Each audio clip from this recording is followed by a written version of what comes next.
But how do we actually use it? Traditionally, the method is simple. Clean the truffle thoroughly, wash it well, boil it until the water becomes concentrated. Assalamu alaikum wa rahmatullahi wa barakatuh. My dear brothers and sisters, pause for a moment. Before the next meal, before the next scroll on your phone, just pause, because today I want to share with you something that will make you look at the earth beneath your feet in a completely different way. Allah's promise to us: Allah did not create this world and leave us without care. He said, and this is a promise, not a suggestion, that for every disease He has placed a cure in this earth. Some of those cures are found in hospitals, some in herbs, and some are hidden quietly beneath the soil, waiting to be discovered. Today, we talk about one of those hidden treasures, something so simple, so humble, that many people walk right past it: al-kama, the truffle. What did the Prophet, peace be upon him, say? Now, I want you to really listen to this. Not just hear it, listen. In both Sahih al-Bukhari and Sahih Muslim, the two most authenticated books of hadith in all of Islamic history, our beloved Prophet Muhammad, peace be upon him, said, "The truffle is a kind of manna, and its water is a cure for the eye." Subhanallah, let that sit with you.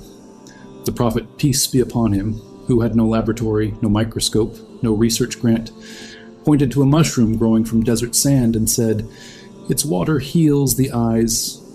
What is manna?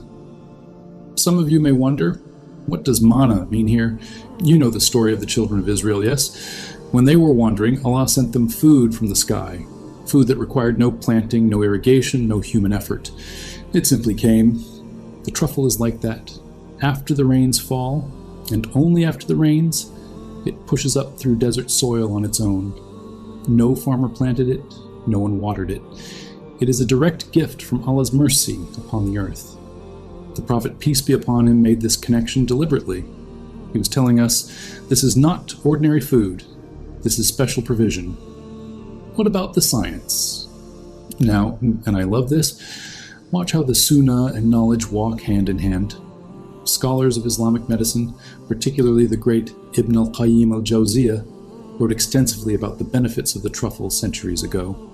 And in recent times, researchers studying the desert truffle, especially the Terfezia species found across the Arabian Peninsula, have observed remarkable things: reducing inflammation and redness in the eye, supporting the healing of the cornea, the clear layer at the front of your eye, fighting certain types of conjunctivitis, what many people call pink eye. 1400 years ago, the Prophet, peace be upon him, pointed to this. Today, researchers are catching up. Is that not a sign? Is that not enough to make the heart say, Allahu Akbar? Okay, Sheikh, but how do we actually use it? I hear this question every time, and it is a good question. Traditionally, the method is simple. Clean the truffle thoroughly, wash it well, boil it until the water becomes concentrated, collect that water carefully, apply it gently to the eye. But, and I say this with genuine love for each of you, I must stop here and give you a sincere word of advice, a word of wisdom. The eyes, my dear family, are not to be experimented with carelessly. They are among the greatest blessings Allah has given you. Imagine losing your sight because of poor preparation. Imagine introducing bacteria into your eye because the water was not properly filtered or sterilized. Our environment today is not the same as the desert of 7th century Arabia. There are pollutants, there are bacteria, there are contaminants. So if you wish to use this prophetic remedy, beautiful, I encourage you. But please, prepare it with extreme hygiene. Have it filtered and sterilized properly. Consult a trusted doctor, ideally one who also understands prophetic medicine. Using the Sunnah and using your intellect, these are not opposites. They are partners. Allah gave you both for a reason. The bigger lesson, brothers and sisters, the Sunnahs of the Prophet. Peace be upon him was never only about prayer and fasting. It was a complete mercy for your soul, your body, your family, your food, your health.